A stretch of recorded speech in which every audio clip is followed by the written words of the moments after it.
For the second week in a row the Saints' defense played a mediocre offense, and for the second week in a row they dominated them defensively. This sounds like a backhanded compliment, but it isn't. In fact, it's a real sign of growth. For the last several years the Saints' defense has been a unit that makes every team look like the greatest show on turf. The Saints are the youngest defense in the league, and one of the youngest in years, and for the first 2 weeks they looked the part, making a lot of rookie mistakes with first and second-year players. However, the Panthers and Dolphins came at just the right time, as the Saints needed some opponents with less than great quarterbacks that would allow their young defense to gel and start to build some of the confidence they will need to continue to improve.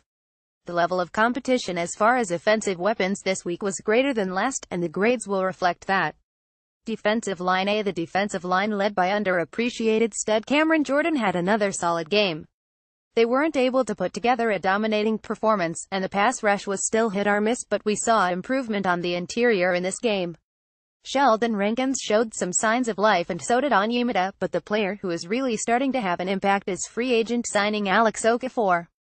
Okafor hasn't been a dominant pass rusher by any means, but he's been effective. What hasn't been talked about enough is how solid he has been in the run game.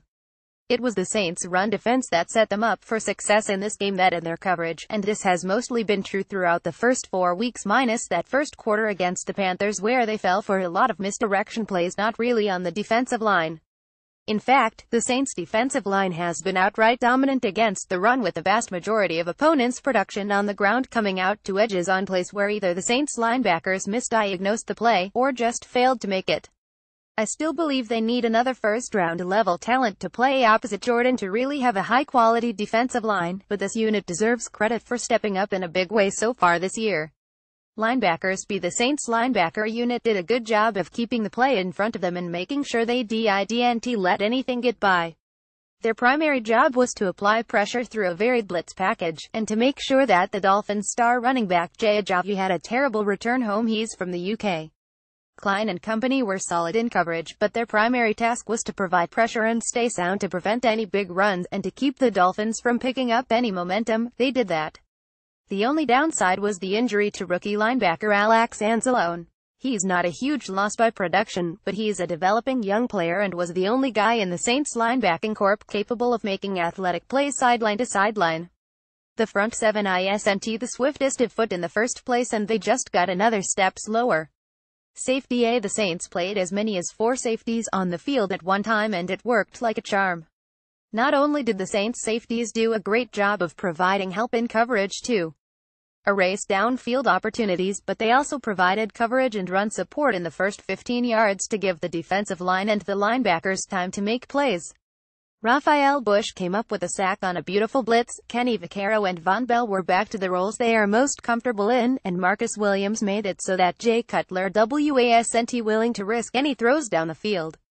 A steady and highly effective performance from the team's deepest unit. Cornerbacks. I don't give these out a lot, and I try to make an outstanding grade mean something, but the Saints corners truly deserved it for their performance in London. Not only did they completely shut down Devontae Parker, Kenny Stills, and Jarvis Landry, which is a very solid receiving corps, but they did so by absolutely smothering them. I have been pleasantly surprised by just how poised and confident Marshawn Lattimore already looks as a rookie. There were several plays he basically ran the route for Parker and entirely erased any ability for the QB to throw to his man. The bigger surprise though, and the reason this grade was given a plus, is Ken Crawley.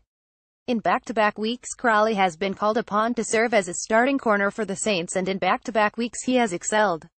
Crawley was physical, almost constantly in phase, and single-handedly ruined the Dolphins' only scoring opportunity of the day by perfectly playing a fade in the back of the end zone to Julius Thomas and intercepting the pass.